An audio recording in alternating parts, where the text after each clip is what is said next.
nak mulakan program santai ini, mungkin saya minta Datuk sedikit memberi sedikit gambaran ataupun latar belakang bagaimana akhirnya kerajaan membuat keputusan untuk membuat proklamasi darurat. Bagaimana Datuk? Silakan. Terima kasih Dr. Ismail. Assalamualaikum warahmatullahi wabarakatuh. Sahabat saya Datuk Mahfuz Ustaz Ridwan. Malam ni kita cara sembang santai untuk sikit meneroka pemikiran kita lah. Alhamdulillah pada malam ini suasana pun agak tenang, baik untuk kita ikuti satu tajuk yang sedang kita alami ketika ini, iaitu dalam keadaan negara diisytihar sebagai darurat. Dan bila isytihar darurat ni dia melibatkan banyak, doktor. Sebenarnya apabila isytihar darurat ni, dia salah satu daripada ciri-ciri, saya pun bila sebut darurat, saya pun mula tengok baca lah perlembagaan tu, artikel 150 isytihar darurat. Apa sebenarnya yang membezakan? Dia yang membezakan bila diisytiharkan darurat, mana kata hampir-hampir perlembagaan itu digantung, hampir-hampir, tapi tak kata 100% lah, sebab darurat itu sendiri pun sebahagian daripada perlembagaan. Hampir-hampir kerana pihak kerajaan di bawah Baginda Pertua Agong boleh membuat ordinan-ordinan tanpa bawa ke mahkamah, bawa ke parlimen. Itu dia punya beza. Telah dibuat tanpa parlimen. Jadi mana-mana kerajaan yang ada kuasa darurat, dia senang memerintah. Kalau kerajaan itu lemah, tak cukup kuat macam sekarang ni, kerajaan tak cukup kuat, maka dia sukalah darurat. Sebab itu kita lihat Perdana Menteri Tan Sri Mahyudin, dia cuba dah bawa itu kali pertama. Sebab dia rasa dia tak cukup kuat majoriti nak bawa akta nak lulus, payah dah bawa kepada Pertua Agong pada hujung tahun lepas, 23 Oktober bawa dah. Kemudian Agong minta nasihat raja tak setuju pada ketika itu. Sebab tak ada sebab pun nak buat darurat, sebab PKP yang kali pertama sebenarnya berjaya. Tidak ada sebab nak katakan pandemik 19 ni perlu pada satu darurat. Tapi dah berjaya dah pun kita, tetapi oleh kerana dilonggarkan, dia mari semula. Artinya PKP ni dah cukup sebenarnya untuk apa ni, menguruskan pandemik, penyebaran ni. Dah berjaya pun, kita kata berjaya sebenarnya yang diuruskan. Tapi oleh kerana kedudukan kerajaan ni tak stabil, sebenarnya itu faktor. Semua orang nampak, tak ada satu sebab pun nak meyakinkan orang kata ini kerana pandemik. Tak ada. Sebab pandemik boleh diurus, tak ada masalah, boleh diurus. Rakyat pun patuh, tak ada demonstrasi, tak ada apa pun, boleh. Tiba-tiba Perdana Menteri minta sekali lagi atas satu alasan. Mungkin Agong melihat dah kali kedua minta, tak bagi pun, tak patut bagi, takut merajuk. Jadi mulai 11 Januari mula darurat. Bila mula darurat, apa di antara pokok dia? Parlimen digantung. Itu di antara, bila parlimen digantung, kerajaan boleh buat apa saja yang dia nak buat. Sedangkan kita lihat di negara lain, parlimen tak digantung. Boleh bersidang parlimen walaupun darurat. Sebenarnya boleh sidang, boleh bersidang walaupun darurat, tapi boleh tak bersidang. Itu dia punya, dia ambil kelebihan, tak payah sidang. Itu yang dia ambil, yang digunakan. Jadi itu saya lihat doktor ni nampak, rakyat semua ni kita nampak bahawa darurat sebenarnya tidak perlu. Sebab itu kita pohon supaya ditamatkan darurat. Kita minta. Sebab macam mana, sampai nak kerajaan ni sebenarnya dia jawab pada siapa? Kerajaan sekarang ni, kerajaan perlu jawab pada parlimen. Parlimen tak bersidang. Jadi ini sebab dia sekarang ni perlu ditamatkan darurat dan naklah dikembalikan sistem seperti sedia kala. Itu sebenarnya yang saya nak sebutkan di sini. Darurat perlu ditamatkan, tidak ada pilihan. Itu untuk sama-sama kita fikirkan apa kaedah yang perlu kita buat supaya dapat ditamatkan dengan seberapa segera. Pandangan Datuk Fakhrul, pandangan Datuk Fakhrul tadi jelas. Dia sebut darurat ini berpunca daripada alasan politik, bukan alasan perubatan PKP yang telah mampu untuk mengawal penularan COVID. Tapi di samping PKP yang telah berjalan. Sekarang PKP 2.0, PKP B, PKP P, sekarang P kan. Jadi pada pandangan Datuk, adakah adakah alasan, apakah alasan sebenar ni Perdana Menteri sekarang dia buat darurat ni pada pandangan Datuk? Sebab tu saya kata bahawa bila kita sampai pada peringkat sebahagian besar ni PKPP, pemulihan pemulihan, bukan pasal darurat. Bukan pasal darurat, pasal penguatkuasaan Akta 342 di bawah Kementerian Kesihatan, bukan pasal ordinan darurat dan sebagainya. Dia tak ada kaitan. Ini kerana kecekapan pasukan petugas kita, frontliner kita yang diketuai oleh Kementerian Kesihatan ini telah berjaya mengekang masalah penularan melalui penguatkuasaan PKP, PKPB, PKPP dan ada sebelum itu berjaya untuk mereka kuasakan dari sudut PKP itu pada kawasan-kawasan yang serius, yang PKP bersyarat dan sebagainya. Ini yang saya kira bahawa bukan kerana darurat. Darurat tidak langsung memberikan peranan dalam nak mengurang ataupun nak mengurangkan lengkok melandaikan lekuk pada itu. Jadi dia tak ada pun peranan dia. Faktor penyumbang daripada darurat, daripada ordinan darurat ni tak ada. Jadi saya fikir tak ada pun alasan untuk daripada awal lagi, tak ada pun alasan yang disebut tadi untuk diisytiharkan darurat, hanya melainkan menggunakan alasan kesihatan, kesihatan politik sebenarnya, bukan kesihatan kehidupan manusia kerana penularan ni, tapi kerana kesihatan politik Tan Sri Muhyiddin yang tidak sihat. Kesihatan politik Perikatan Nasional ni tak sihat. Jadi bila politik Perikatan Nasional tak sihat, maka itulah dia yang telah pun bawa kepada Di-Pertuan Agong untuk diminta supaya diisytiharkan darurat. Namun begitu, bagi saya bahawa kalau kita lihat dalam ordinan darurat 14(1)(1B, 14(1), mereka hanya duk mengguna 14(1)(1A, tapi mereka tak baca 14(1)(1B. 14(1)(A) itu ialah peruntukan-peruntukan yang berhubung dengan memanggil dan memperoleh dan membubar parlimen dalam perlembagaan persekutuan tidak mempunyai kesan. Maknanya dia tak terpakai, tidak terpakai, iaitu nasihat kepada agung apa semua tak terpakai. Tetapi dia diperuntukkan dalam 14(1)(B. Parlimen hendaklah dipanggil, diprorok dan dibubarkan pada satu tarikh sebagaimana yang difikirkan sesuai oleh Yang di-Pertuan Agong. Yang ni dia tak baca. Saya tak tahulah, masalah mungkin cermin mata dia kelabu ke apa, dia tak nampak dalam ordinan darurat ni. Ini yang sangat penting. Macam tu juga dalam isu legislatif di perangkat negeri, iaitu dalam 15 kurungan 1, kurungan A dan kurungan B. Mereka duk baca yang kurungan A lah. Dia tak baca yang kurungan B yang memberi maksud yang sama seperti mana yang disebut dalam 14 kurungan B, iaitu yang di-Pertuan Agong boleh selepas berunding dengan raja-raja dan juga yang di-Pertuan Negeri untuk macam maksud yang tadi lah, memperorok dan juga memanggil sidang. Jadi dan yang di-Pertuan Agong sudah pun membuat satu keputusan dia. Dia kata sidang boleh dipanggil. Jadi mana boleh panggil lah. Jadi nak bukan boleh kot, dia gunakan kalimah hendaklah dan perlu dipanggil.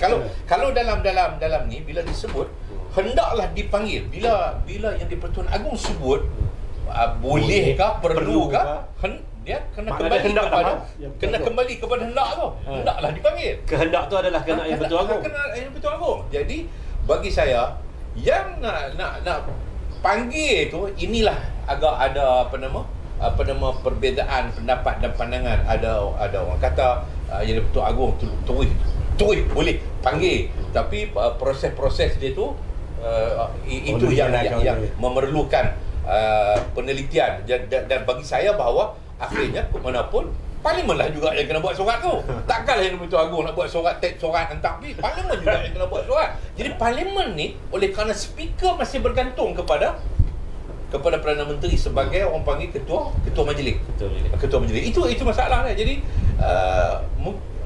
saya dulu tengok dari segi Kementerian Kesihatan melalui Akta 342 ni telah berjaya melandaikan engkau COVID ni kan. Jadi maknanya dia makin okey lah. Tanpa vaksin pun dah makin okey. Pasar malam dibuka, restoran di kelab malam, di bar pun boleh dibuka, kedai Pak Nombor Ekor membuka. Tetapi akad nikah pun boleh ramai. Kunurin nikah pun boleh ramai. Tapi yang tak bolehnya sekarang ni nampaknya mungkin pertimbangan Tan Sri Muhyiddin ni kerana politik masih tak sihat. Politik masih tak sihat. Dia dia walaupun dibeli ahli parlimen ni masih dilihat tak mencukupi untuk menjadikan parlimen itu boleh dibuka. Okey, sebelum kita pergi detail kepada kerajaan menggantung parlimen, kesan-kesan dia dan seumpamanya, mungkin Ustaz Wan boleh respon sedikit lagi. Kita telah, sebagaimana yang disebut oleh kedua-dua ahli panel tadi, kita telah ada satu akta yang kita sebut 342, Akta 342, pengawalan, pencegahan penyakit berjangkit. Inilah keluarnya PKP dan memang berjaya. Dan sekarang ni kita berada di gelombang ketiga. Gelombang ketiga, Ustaz, bermula 20 September 2020 sehingga sekarang.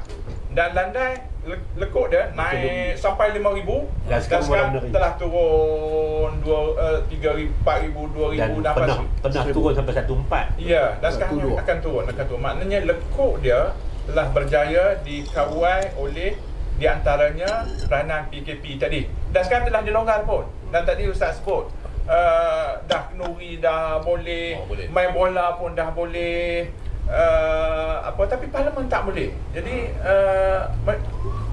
macam mana kalau Ustaz nampak ni dia nak tahan lama mana ni, nak gantung parlimen ni, sebab ni dah buka semua, parlimen satu tak boleh. Macam mana pandangan? Saya tengok macam ni, kalau kita ke hujah kedai-kedai kopi kita duduk turun kedai kopi pagi tadi pun, kebetulan saya pergi kedai kopi di Pekan Asun.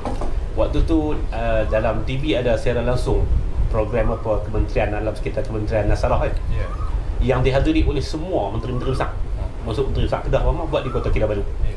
Jadi dalam tu ni cara saya mahu orang kampung.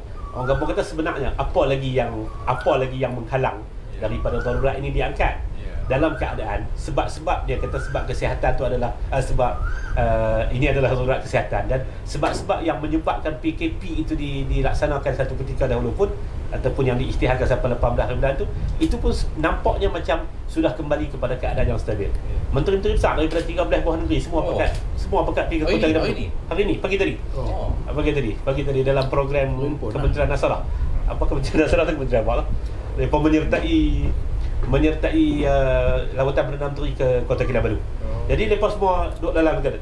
Kemudian semua tempat-tempat tumpuan awam. Kemarin kalau kita sembahyang Jumaat di banyak masjid lah. Masuk masjid Datuk Fakhrul, masjid kita Syafinat semua tu. Bang Mak Zain bagi tahu kata 60% daripada jamaah tu adalah yang umur Datuk Fakhrul lah, 65 tahun naik ke atas. Jadi artinya kalau mereka nak gunakan hak umur tu sebagai data dan sains sebagaimana kata tertindih, itu pun saya rasa secara orang kampung kita ni nampak murung sangat ni. Sebenarnya adalah tujuan dia adalah kerana sakit politik yang Datuk sebut tadi ni. Bila mereka dah tak cukup oksigen politik tu, menyebabkan akhirnya pilihan yang ada adalah isytihar darurat, dan pilihan yang ada darurat tu pula dikecilkan lagi. Yang paling ni adalah pergantungan parlimen dan DUN. Saya rasa itu. Dan kalau mereka letakkan tarikh sampai 1 bulan Ogos, saya tengok dalam satu program Astro Awali, Wan Saiful Wan Jan, Datuk Syamsul Iskandar dan juga Ketua Pemuda UMNO. Saya tengok Wan Saiful Wan Jan pun ketika mana dia nak mempertahankan tentang kewajaran, akhirnya parlimen saja tak dibuka. Tengok dia pun terkapar-kapar dan cari hujah tu tak boleh. Dan hujah orang kampung dan kedai-kedai kopi ni cukup kuat sebenarnya. Sebab kita telah mewakilkan suara kepada wakil rakyat untuk wakil rakyat bawa dan untuk wakil rakyat jaga negara kita dan melindungi perlembagaan. Ketika wakil rakyat angkat sumpah adalah sumpah untuk melindungi perlembagaan. Itu tidak dikawal oleh itu tidak dibenarkan dalam suasana yang seumpama ni. Jadi saya rasa padan dengan hujah orang Kuat Asun dia. Orang kampung ni dia hujah. Kalau dah majlis usunan pun boleh buat. Takkanlah sidang parlimen tak boleh, kecuali kalau nak tunggu ahli parlimen semua kena bersunat sekali lagi. Masuk Perdana Menteri kena bersunat sekali lagi baru nak buat. Sentuhan bersunat lagi sekarang. Dia bukan sentuh kau je. Saya tengok oleh kerana tak ada alasan, keluarlah cerita alasan bodoh tu. Alasan bodoh, ahli parlimen yang lebih humuk tak boleh sidang, ini semua alasan yang rakyat biasa tak boleh terima tu tak. Alasan ni kita tengok alasan bodoh. Jadi kerajaan ni nampak underrate pemikiran rakyat. Ini pun satu perkara yang kita lihat. Kerajaan ni dia ingat rakyat ni sekarang ni kita dah 60 tahun dah merdeka. Semua orang membaca pendidikan. Dia bukan lagi masa nak boleh bagi alasan ikut suka. Macam kita sidang parlimen, orang bahas sekarang sidang DUN. Kalau ikut akta ordinance, saya masih pegang satu pendapat tu, iaitu Agung berkuasa penuh boleh arah. Sebab ni darurat. Agung boleh panggil speaker, arah speaker. Tapi tafsiran dipakai sekarang adalah nak kena suruh Perdana Menteri arah speaker. Sebenarnya Agung boleh, sebab darurat. Kalau dalam keadaan biasa, betul. Dalam keadaan biasa, betul. Perdana Menteri, nasihat Agung, kemudian Agung mengeluarkan satu macam gazet apa semua lah. Yang tu 14.1A tu yang tu tak terpakai. Itu sebenarnya dia ada hak B tu, hak tu yang beri kuasa. Sebenarnya Agung boleh. Agung boleh arah. Bukan kita boleh. Hendaklah. Sebab hendaklah. Dan dia dah sebut kata perlu. Sebab lah ni darurat. Darurat ni boleh dibuat. Jadi tak ada alasan langsung. Tapi macam mana pun kita kata kena tamat darurat ni tu, tak ada satu sebab. Tak ada sebab dah. Bukan ada satu sebab dah nak pertahankan darurat ni. Ya. Kita pergi detail sikit lagi ni, Datuk. Isu kerajaan menggantung parlimen. Dalam dunia sekarang, sehingga sekarang ni ada 80 buah negara tu yang mengisytiharkan darurat, termasuk negara-negara maju, Perancis, Sepanyol, Australia. Tetapi dia tak menyeluruh macam kita, satu negara dia mengisytihar darurat kawasan-kawasan tertentu, kawasan yang betul-betul untuk mengawal COVID, kan? Dan tak ada satu negara pun daripada 80 tadi menggantung parlimen kecuali Malaysia. Jadi Datuk, apabila kerajaan gantung parlimen ni, kerajaan telah merosakkan ataupun kerajaan telah melumpuhkan satu sistem yang kita amal selama ni, sistem demokrasi. Sebab parlimen ni adalah tempat ahli-ahli parlimen untuk mengubah undang-undang, dan ahli parlimen ni adalah sebagaimana Ustaz Wan sebut tadi, adalah wakil yang dilantik oleh rakyat. Apa pandangan Datuk apabila sistem demokrasi negara, tempat yang tertinggi yang membuat undang-undang ini lumpuhkan oleh alasan darurat? Sebab itu saya kata darurat digunakan untuk menolak hak rakyat, menolak sistem demokrasi berparlimen. Itu sebenarnya kita nampak. Sebab apa? Darurat ni tidak boleh sewenang-wenangnya diisytiharkan. Mesti ada satu sebab yang kukuh, keselamatan. Jadi digunakan kesempatan untuk menafikan hak rakyat. Ini satu isu besar ni tu. Sebab apa? Kerajaan sedang menguruskan buat ordinan itu sebenarnya. Mereka ni bertanggungjawab pada siapa? Mereka order vaksin. Siapa pun tak boleh tegak tu. Dia pun order vaksin sekarang berapa harga? Tak ada siapa boleh tanya. Ini kerajaan nak jadi macam mana? Dia orang buat hukum SOP tambah sampai 10,000. Kuat kuasa dia. Siapa pun tak boleh bersorak, berkicau di luar pada parlimen. Ahli parlimen tak boleh kata apa. Banyak benar yang tak boleh. Semua perbelanjaan tidak boleh disoal. Dia buat rangsangan itulah, stimulus package dan sebagainya. Sedangkan itu pun nampak lucu juga tu. Siapa nak soal Compound tadi kan. Yang compound tu PN. Yang laksana PN, yang isytihar PN, yang nak membelakan PN juga. Itulah yang itu jadi kita tengok.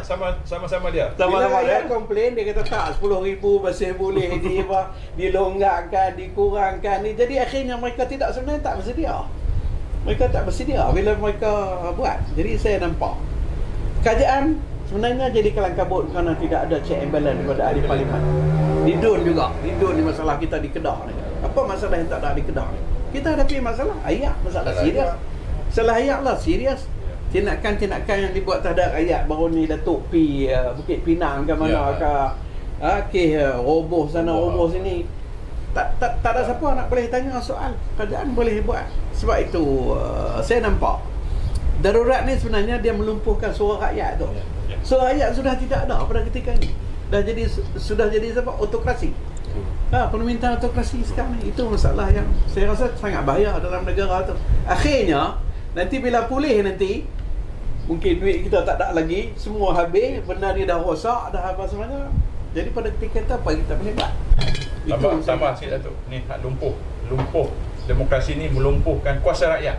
Rakyat ni macam mana Datuk? Ya, bagi saya macam disebut oleh Datuk Pakulo tadi, bila dibuat undang-undang, peraturan dan sebagainya, sampai kita tidak boleh nak buat semakan. Kalau dia ada sidang parlimen, dia kena bawa kepada parlimen. Bila dia bawa kepada parlimen, kita ada hak untuk nak menolak. Boleh ada diadakan undian dan sebagainya, sesuatu peraturan yang nak dibuat ataupun satu undang-undang baru yang nak dibuat, Menambahbaikkan pun boleh. Menambahbaikkan, kita boleh tolak ataupun kita boleh tambah. Tapi hari ni siapa nak bela rakyat? Sebab itu rakyat sekarang ni sangat tertekan dalam hidupnya. Baik. Yang kedua, ada undang-undang yang kadang-kadang atas pertimbangan budi bicara tak perlu untuk dikuatkuasakan. Kadang-kadang ada undang-undang. Contoh saya katakan sekarang ni orang nak kuat kuasa undang-undang tak boleh jual asam buih di simpan jalan. Betul, saya kata ada undang-undang dari sudut akta jalan raya. Betul, saya akui. Tetapi masalahnya sekarang ni, mereka ni kehilangan pekerjaan. Mereka nak cari sumber mata pencarian untuk kehidupan keluarga, nak beri sesuatu nasi kepada anak isteri mereka. Di mana lagi semua mata pencarian? Mereka nak sewa kedai, nak buka, nak jual kedai, mungkin tak ada kemampuan. Kemat jual barang-barang gitu, siapa nak pergi beli di kedai kan? Jadi untuk kemudahan, dia pergi jual di tempat-tempat persimpangan. Yang penting pada saya, walaupun itu salah, tetapi kita cuba cari jalan. Okey, macam mana nak educate masyarakat kita ni supaya berhati-hati di jalan raya. Pemandu apa nama, tuan punya kenderaan yang berhenti di situ yang nak beli, berhati-hati, jangan terlalu lama menyusahkan orang, cepat-cepat bawa keluar duit yang tanpa ada pertukaran yang mengambil masa yang lama. Ini kita cara untuk educate kepada masyarakat dan rakyat, termasuk kepada penjual. Sekarang nak diambil tindakan, jadi mereka nak berniaga apa? Mereka nak cari makan macam mana? Kerajaan tak mampu nak bagi sekampit beras pun kepada rakyat hari-hari. Kalau dia bagi sekampit pun mungkin hanya sekali-sekala, tapi tak mampu untuk nak bertahan. Jadi sekarang nak sampai pula Ramadan, lagi 20 hari kita akan sampai kepada Ramadan. Mereka nak survive kehidupan mereka, nak air raya dan sebagainya. Jadi ini yang saya katakan bahawa tak ada suara pembelaan yang boleh kita bawa kepada Dewan Undangan Negeri maupun kepada Dewan Parlimen. Jadi ini yang terkesan memberi beban kepada rakyat. Yang untungnya siapa dia? Orang politik. Orang politik sekarang ni, ahli-ahli parlimen yang melacurkan diri mereka mendapat habuan berbagai-bagai. Malaysia sekarang ni politik kangkang. Saya nak istilahkan politik kangkang sekarang ni, iaitu untuk memuaskan untuk pelacur ke tu? Pelacur ke tu? Pelacur lah. Sebab saya sebut ni politik pelacur. Ini saya nak sebut politik kangkang. Dia kangkang untuk apa? Untuk duit. Orang yang pergi kepada kangkang dia tu untuk apa? Untuk nafsu, untuk kepuasan. Sekarang ni satu pihak, bapa ayam dan ibu ayam ni untuk dapat untung apa? Untuk dapat kuasa. Bapa ayam dengan ibu ayam ni dia jual lah mereka ni. Inilah dia dijual ahli-ahli politik, khususnya di kalangan ahli parlimen, ahli Dewan Negeri di pasaran terbuka. Ini satu benda yang cukup memalukan. Bagi saya satu benda yang cukup memalukan bila negara kita ini dilihat sebagai satu negara yang mengamalkan politik pelacuran, ataupun hari ini saya sebut politik kangkang. Kita pergi kepada rakyat. Kesedaran rakyat, sejauh mana rakyat sedar bahawa kerajaan, apa yang kerajaan buat hari ini yang sebenarnya menutup hak rakyat yang sebenarnya. Hak dari segi rakyat telah memberi peranan kepada wakil-wakil mereka di parlimen. Akhirnya parlimen tak buat kerja, kan? Sebab darurat telah menggantung parlimen, wakil rakyat tak buat kerja. Jadi bagaimana kesedaran di bawah sana Ustaz? Rakyat ni dia sedar ke, dia tak sedar ke, ataupun rakyat telah marah? Macam mana Ustaz? Saya tengok macam ni. Dia bukan sekadar rakyat tau. Bukan sekadar rakyat keliru. Bahkan bila undang-undang tu, bila apa-apa ordinance yang dibawa itu dalam konteks kalau tidak darurat, sudah tentu kita panggil akta yang tidak dibawa dan tidak dibahas dengan baik oleh ahli-ahli parlimen, tidak dibincang, tidak diterima dan tidak diturun ke bawah. Dia hanya jadi dengan kuasa daripada menteri yang diberikan kepada menteri melalui darurat ini. Saya tengok sebagai contoh, dia bukan sekadar rakyat saja yang terkeliru. Esko Kerajaan Negeri pun terkeliru. Esko Kerajaan Negeri Terengganu, Ustaz Wan Syukari Wan Abdullah, esko beliau dan esko perdagangan kaitan dengan Kerajaan Negeri Terengganu, dia telah berkempen untuk rakyat rakyat bantu orang-orang yang jual di simpang-simpang traffic light dan sebagainya di Terengganu, Mangga tu. Dia buat keluar kenyataan, dia kata mereka ni semua perlu dibantu. Selepas tu, beberapa jam selepas dia upload apa tentang dia beli dan dia kempen untuk rakyat beli. Lepas tu dia sendiri pun kata dia terkeliru dengan denda 2,000 itu. Yang denda 2,000 jika masih beli dilampaui syarat. Kerana dia kata dia tidak tahu daripada mana-mana akta, dia tak tahu daripada mana-mana enactment kerajaan negeri dan sebagainya. Rupa-rupanya dia kata selepas dia balik ke pejabat barulah ditunjuk kepada dia tentang satu ordinance baru yang diisytiharkan oleh Menteri Perdagangan Dalam Negeri dan Ahli Wahab Pengguna. Jadi kekeliruan ini dia bukan sekadar berlaku kepada rakyat bawah, tetapi dia juga berlaku kepada pemimpin-pemimpin politik. Hatta Muhyiddin Yassin sendiri, ketika mana dia menggantung parlimen, ketika mana dia tak memanggil parlimen sebagai tuan punya parlimen ataupun tuan rumah parlimen, ketua majlis, ketika dia tak memanggil, tiba-tiba dia desak supaya ASEAN diadakan sidang kemuncak sesegera mungkin bagi isu yang di Myanmar. Jadi dia sendiri pun keliru. Jadi kekeliruan dia itu sedang dilihat oleh orang bawah. Orang bola belah kelunung kata gila babi ke apa ni. Abang kata orang belah bawah mula besar. Jadi dia tak kata gila babi, dia kata babi gila. Babi gila. Maksudnya dalam satu keadaan mereka tak mau buat satu benda, tapi dalam keadaan yang lain mereka desak orang lain supaya buat perkara tersebut. Macam dalam kes parlimen, dalam kes sidang kemuncak ASEAN. Dan saya rasa kalau sidang kemuncak ASEAN, ia akan memakan ruang yang lebih besar dan dia juga akan memakan belanja yang lebih besar, dan dalam masa yang sama dia juga melibatkan ramai lagi pegawai dan sebagainya daripada setiap negara. Jadi dalam itu dia boleh minta, tapi dalam masa yang sama dia duk cakap di negara ni parlimen itu perlu digantung lagi sebagaimana kata Taqiyuddin, perlu digantung berdasarkan sains dan data. Sains dan data itu dia tak jelaskan. Jadi kekeliruan ini berlaku di kalangan mereka, dan bila mereka duduk bertakir sama-sama lepas tu, saya duduk tengok di bawah ni, insya-Allah rakyat mula faham dan rakyat mula tertanya-tanya, dia duduk apa ni sebenarnya darurat gila babi apa sebenarnya yang sedang berlaku di depan kita ni. Dan yang keliru depa punya timbul kekeliruan sampai Raja Salman pun percaya. Sampai Raja Salman percaya, tak boleh, ente sudah umur 74 tahun. Ada duduk keluar boleh jumpa orang tua. Ente boleh jumpa orang tua. Raja Salman pun jadi keliru. Dia jumpa bilik cerai saya. Betul. Dunia melihat Malaysia ni. Ya. Pelabur-pelabur juga melihat. Kesan daripada proklamasi darurat ini adalah ketidakyakinan pelabur. Ya.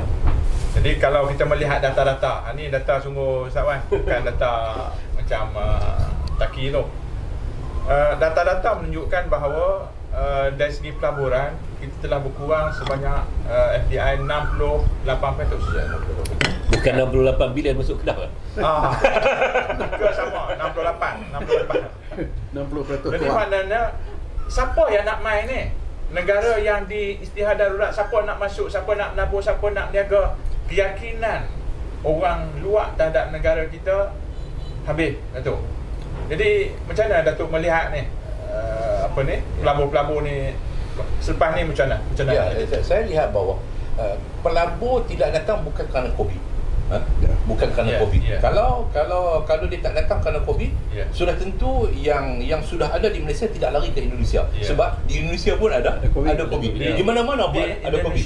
COVID di Indonesia jumlahnya melebihi jauh lebih besar daripada negara besar. Tapi pelabur yang dah ada di Malaysia, lari ke sana dan sebagainya, lari ke Indonesia. Maknanya mereka melihat darurat ini bukan kerana kesihatan. Mereka melihat darurat ni kerana masalah politik yang tidak stabil, politik yang tak sihat. Ya. Bila politik tak sihat, dia tak berani nak duduk. Dia kata dia bahaya, apa akan jadi selepas ini, apa akan berlaku selepas ini, keadaan yang tidak menentu, dan akan memberi, dia beranggapan akan memberikan kesan kepada pelaburan yang dia bawa ke Malaysia. Jadi sebab itu bagi saya bahawa untuk kita nak pulihkan kembali keyakinan pelabur ni, kita kena bebaskan negara ini daripada darurat, iaitu kerajaan seharusnya berani.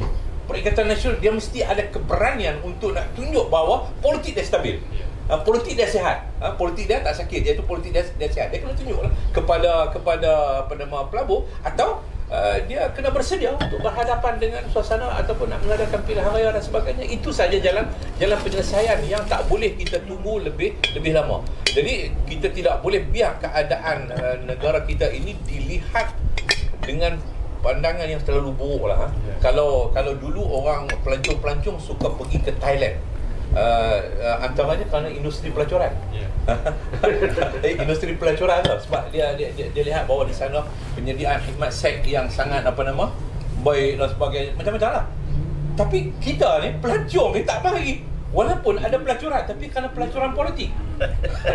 Pelacuran politik ni menyebabkan pelancong hilang keyakinan untuk nak datang. Ini bukan saja pelancong tak boleh datang tu kerana masalah pintu sempadan ditutup dan sebagainya, tetapi kalau pintu sempadan dibuka pun selepas ini dalam keadaan dilihat keadaan politik yang tidak sihat dengan politik pelacuran ini, dia pun tak boleh datang. Dia apa akan jadi kepada Malaysia selepas ini keadaan ni. Jadi kita kena tamatkan darurat dan hentikan dan musnahkan sarang pelacuran politik. Macam mana kita dulu zaman doktor jadi expo tu, hapuskan orang petani. Atas isu yang sama Datuk, bagaimana dunia luar melihat negara kita ni. Dia pelik ni, tengok tak ada negara pun gantung parlimen ni. Tengok Malaysia gantung parlimen ni. Macam mana Datuk? Saya tengok dari segi dunia melihat Malaysia ni, sebab dia satu benda yang pelik apabila parlimen digantung, sebab tidak ada negara yang gantung parlimen, sistem demokrasi ya. Jadi oleh kerana pandangan itu, mereka mana rendah kepada Malaysia pada ketika ini, dan dia mempengaruhi pelabur-pelabur macam disebutkan tadi, negara lain. Satu benda yang sangat memeranjatkan, itu salah satu pandangan dunia. Apabila Perdana Menteri pergi melawat Saudi, tak dapat bertemu dengan Raja Saudi. Ini satu bentuk pandangan dunia. Macam mana pula pergi melawat di negara, tak berjumpa dengan ketua negara. Padahal dia nak awak kata raja tu jemput dia. Dia kata raja jemput. Pergi jumpa, padahal dia bercakap cara maya. Ini salah satu pandangan dunia. Datuk jemput saya, saya pergi rumah, duduk belah tu pagang. Akan nak tangga. Satu lagi pandangan dunia yang kita tengok, selalunya bila Perdana Menteri itu naik, dunia akan beri satu tahniah daripada ketua-ketua negara. Ya. Saya tak nampak ada tahniah daripada ketua-ketua negara. Seperti mana? Dan ada jemputan untuk pergi melawat, jumpa pimpin negara, jumpa pimpin negara ni. Walaupun dalam keadaan COVID, pemimpin masih lagi bergerak dalam negara, masih lagi terbang ke sana sini. Tapi kita tengok Perdana Menteri kita pergi ke mana tu? Pergi ke mana? Indonesia kan? Singapura dah pergi? Tak pergi kan? Tak pergi lagi, tak ada. Tak nampak dia punya sambutan kepada ni. Lebih-lebih lagi diisytiharkan darurat. Satu lagi yang saya agak takut sekarang, oleh kerana darurat ni mereka tidak ada check and balance. Tak ditanya di parlimen. Mereka ambil duit untuk stimulus, mereka ambil di mana? Berapa banyak ambil duit? Tak ada siapa check. Sumber mana ambil? Ambil sewenang-wenang. Kalau peringkat negeri contohnya nak buat penyanyian dengan pihak mana-mana, tak ada siapa nak soal. Pelaburan bui berbilion-bilion sana sini. Mana soalan ni mana? Ini jadi bebas. Sedangkan kerajaan tu sudah mula buat satu komitmen hutang. Bahkan sekarang ni hutang negara sudah menghampiri 60% pada KDNK. Ini dulu kata 55 asli. Sekarang sudah 58 tu. Dah nak, itu setengah kata dah 60 dah. Dia satu tahap yang bahaya. Siapa yang nak menghalang mereka? Tak ada. Jadi daripada dua sudut, satu pandangan orang kepada Malaysia sangat meleset pimpinan yang ada sekarang. Lepas tu kita perlu tamatkan segera untuk memulihkan sistem demokrasi perlu diberi kepada kerajaan yang stabil, kerajaan yang dapat sokongan majoriti. Itu sangat penting, baru dunia boleh hormat. Kalau tidak, dunia tak akan hormat kita. Itu isu yang dah sekarang. Ya, soalan terakhir ni untuk Ustaz Wan. Duta khas ni Ustaz Wan. Yelah, duta khas ni duta ke Timur Tengah yang dilantik, duta khas ke Timur Tengah. Sudah tentu apabila Perdana Menteri pergi ke Saudi, sepatutnya dia bersamalah. Dan kita pun tak tahu dia buat apa. Takkan nak atok nak jumpa Raja Salman pun tak boleh, kan? Apa pandangan Ustaz? Ada pegawai dia keluarkan kenyataan bila orang duk petikai pasal apa duta dia tak ikut sama, dia kata sebab dia tak berapa sihat. Anda tak sihat lah. Jadi dia kata pasal dia tak berapa sihat. Wallahu a'lam lah. Dan ada juga orang sebut kata kerana hubungan dia dengan negara Timur Tengah. Kebanyakan dengan negara-negara Timur Tengah tu dia bermasalah. UAE lah dia tak boleh masuk. Jadi kerana tu ada orang sebut kerana tu. Tapi saya tentang duta Timur Tengah ni, bila berhadapan dengan darurat dan sebagainya, saya teringat balik ungkapan yang dulu ni anak-anak muda zaman-zaman kami dulu ni duk dengar kaset dia Gigi Gedung Gua Edan keluar tu. Duk dengar dia duk cerita tentang apa ulama kakak tua yang apa sahaja dikehendaki oleh pemerintah. Waktu tu dia akan sebut, dan waktu tu dia duk ulas tentang hadis sejahat-jahat ulama ni adalah ulama yang mendatangi pintu pemerintahan. Lalu ni bila dia jadi Timur Tengah ni, dia jadi apa nama duta khas ke Timur Tengah ni, nampak dia bawa benda tu.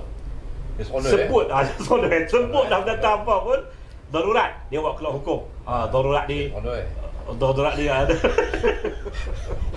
Darurat ni dibolehkan. Darurat ni adalah harus dan sebagainya. Ini duta khas ni, kalau kita cakap tentang dia sekarang, saya tengok dia sedang membenarkan kata-kata dia dulu ni tentang akan ada ulama kakak tua, ulama yang datang ke pintu pemerintah, katalah apa pun dia ya dan ya, naam dan naam. Dulu Fatih Raja cerita tentang Habib berkibar. Harus hukum buka puasa siang hari kalau bekerja. Ulama yang bukan kakak tua punya ni tengok tak boleh, tetap tak boleh, dia hanya sakit dan juga musafir.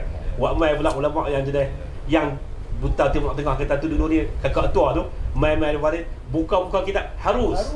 Satu ketika 78 waktu darurat 74, dia walaupun dia bukan pemimpin utama, tapi dia tulis banyak kali.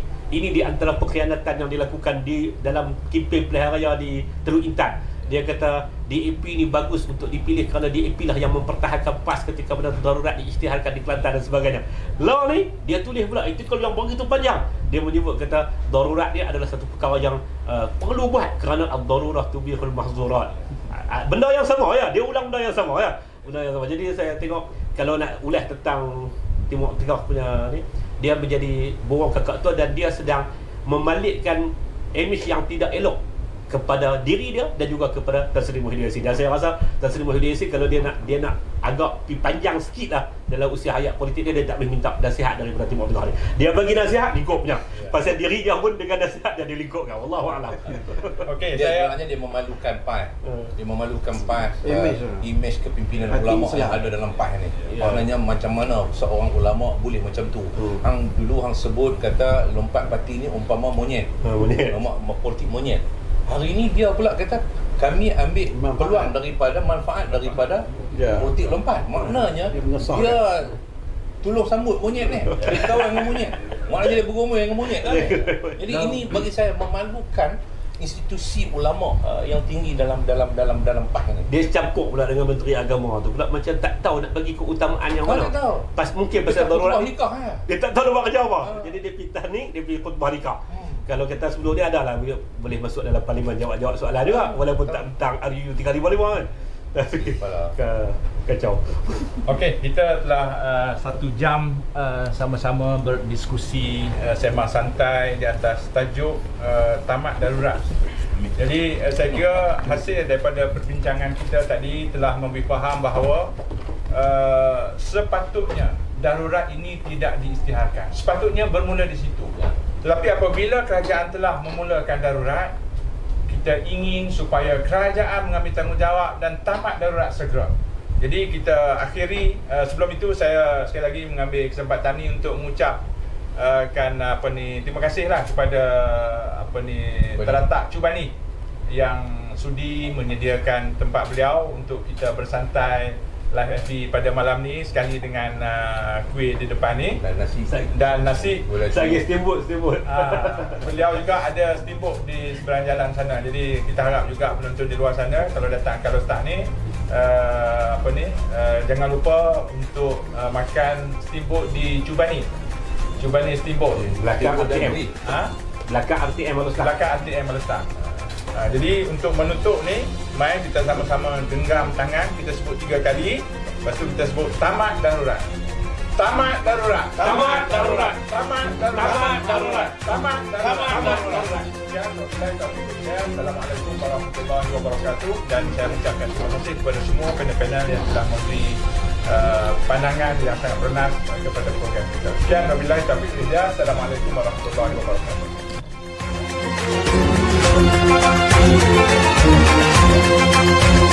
Thank you.